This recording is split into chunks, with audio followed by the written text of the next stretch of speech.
Iran দাবি করেছে যে তারা নাকি আমেরিকার F-35 স্টিলথ জঙ্গি বিমান যুদ্ধ বিমান নাকি গুলি দিয়ে ফেলে দিয়েছে, অর্থাৎ এয়ার ডিফেন্স সিস্টেম দিয়ে যে ফেলে দিয়েছে। এবং তারা একটা ভিডিও ফুটেজ তারা প্রকাশ করেছে, যেটা এখানে এই যে পাইলাম আমি। তো এখানে এই যে দেখাচ্ছে রেডার সিগনেচার ওই যে ধরা পড়ছে পুরো বিমানটা, তাই না? একেবারে পুরো বিমানটাই তো ধরা পড়ছে। তারপরে একটা মিসাইল এসে আঘাত দিলে পুরো বিস্ফোরিত হয়ে গেল, এরকম এই যে আঘাত করলো পুরো বিস্ফোরিত হয়ে গেল। তো এইটা নিয়ে তো দেখলাম যে বাংলাদেশের মুমিন মুসলমান এবং অনেক মুমিন ইউটিউব ব্লগার, তারপরে ফেসবুক ব্লগার কি উচ্ছ্বাস প্রকাশ করছে। তারা বলছে যে এতদিনের আমেরিকার গৌরব অহংকারের F-35 ট্র্যাক করার কৌশল ইরান আবিষ্কার করে ফেলছে এবং সেই হেতু এখন থেকে আর রক্ষা নাই। এটাই তো নাকি? তো যাই হোক, এখন প্রথম প্রশ্ন হচ্ছে এটা কোথায় এটা শুটডাউন করলো? এটা কি ইরানের অভ্যন্তরে শুটডাউন করছে? কারণ আমরা তো জানি সেটাই হওয়ার কথা।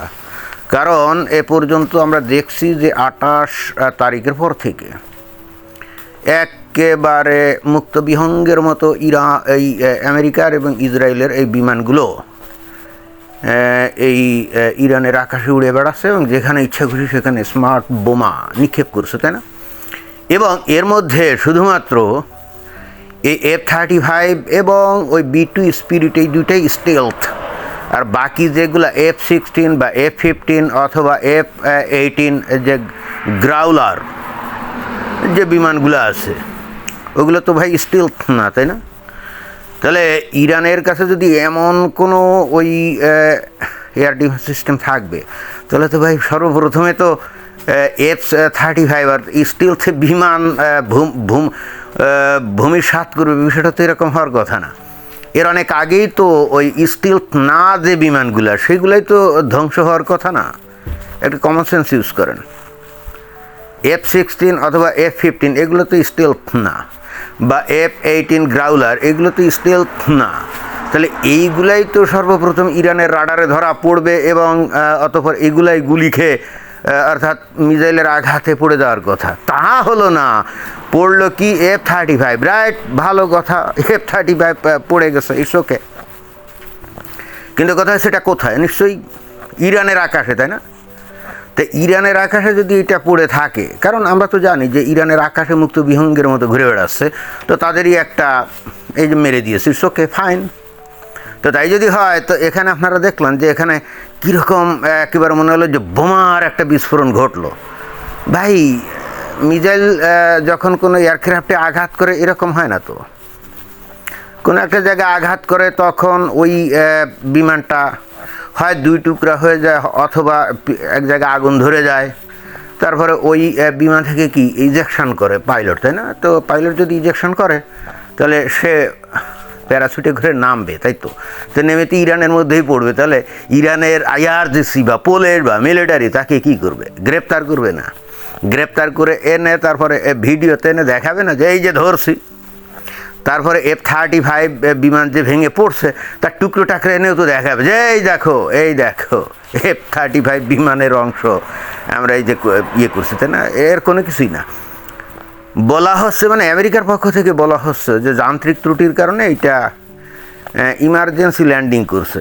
এবং এই ক্ষেত্রে আমি একটা আগে ভিডিও করেছি যে এয়ার ডিফেন্স সিস্টেম এর কোনো ওয়ারহেড দ্বারা আক্রান্ত হলে পরে ওটা ওইখানেই ধ্বংস হয়ে পড়বে, ওটা ইমার্জেন্সি ল্যান্ডিং পর্যায়ে পর্যন্ত যাবে না। এবং ইরান কী ধরনের অস্ত্র ইউজ করতে পারে এখানে? নিশ্চয়ই রাশিয়া থেকে আনা, তাই না? আমরা যতটা জানি রাশিয়া তো তাদেরকে S-400 দেয়নি, S-300 পর্যন্ত দিয়েছিল। বহুত চেষ্টা করেছিল S-400 পাইতে, কিন্তু ফাইনালি কিন্তু এগুলো সরবরাহ হয় নাই। এখন গোপনে রাশিয়া F-35 এর এগেনস্টে বা F-22 র্যাপটর বা B-250 B-2 স্পিরিট এই যে স্টেলথ এর এগেনস্টে S-400 আদৌ কাজ করে কি না এটা পরীক্ষার জন্য আমরা ধরে নিলাম যে রাশিয়া গোপনে হয়তো ইরানে S-400 পাঠিয়েছে এবং তারপরে এই কর্মকাণ্ডটা করছে। তাহলেও তো প্রশ্ন জাগে, হে পাইলট কই? তারপরে ওই যে বিমান ধ্বংস হয়ে পড়ে গেল তার টুকরাটুকরি কিছুই নেই। এবং আমি আগেই বলেছি যে এই S-400-এর যে ওয়ারহেড, মিসাইলের যে ওয়ারহেড, এটা কিন্তু একটু বড়, এইটা আঘাত করার পর ওইটা ইমার্জেন্সি ল্যান্ডিং করা এই পর্যন্ত যাবেই না, ও জায়গায় শেষ হবে, ঠিক আছে না? যাই হোক, তারপরে এই দাবি করছে। বাট আমার কথা হলো যে S-400 যদি এরা ভিতরে পায়ও, তাহলে F-35-এর আগে তো কয়েকটা অন্তত F-16 বা F-15 পড়ে যাওয়ার কথা, তাই না? এবং এই B-2 স্পিরিট, এটা তো অনেক বড় একটা বিমান, তো এইটার রাডার সিগনেচার তো আরও বেশি বড় হয়ে ওই যে S-400 যে এয়ার ডিফেন্স সিস্টেমে ধরা পড়ার কথা না?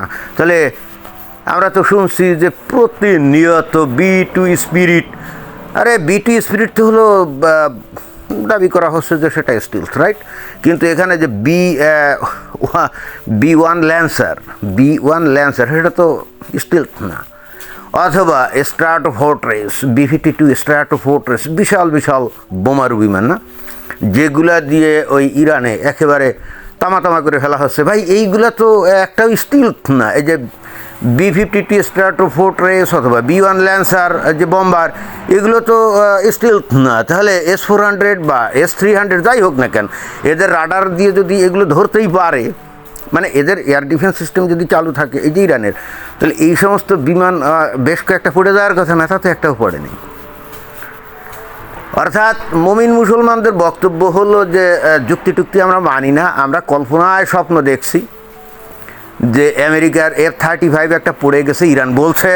তো ইরান তো কত কিছুই বলছে, নেতানিয়াহু মারা গেছে, তার কতগুলো জেনারেল মারা গেছে, তাই না? এরকম কত কথাই তো ইরান এ পর্যন্ত বলছে। তো পরবর্তীতে দেখা যায় যে নেতানিয়াহু ওই মৃত্যু থেকে আবার জীবন্ত হয়ে এসে সংবাদ সম্মেলন করে আবার বলে যে আমি এখনও বেঁচে আছি, আমাকে ইরানিরা মেরে ফেলছিল এবং আমি পুনরায় জীবিত হয়ে ফিরে আসলাম, মজা করে, তাই না?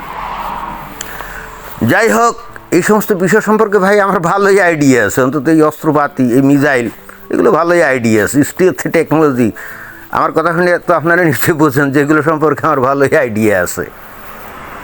অর্থাৎ F-35 না, এখানে অনেক বিভিন্ন ধরনের মানে ওই স্টিলথ না, নর্মাল যে বিমান, এইগুলো বহুত উড়াউড়ি করছে, সৎ ওইগুলো অনেকগুলোই আসলে আগে ভাগে ধ্বংস হয়ে যাওয়ার কথা, তাই না? এটা হলো বাস্তবতা।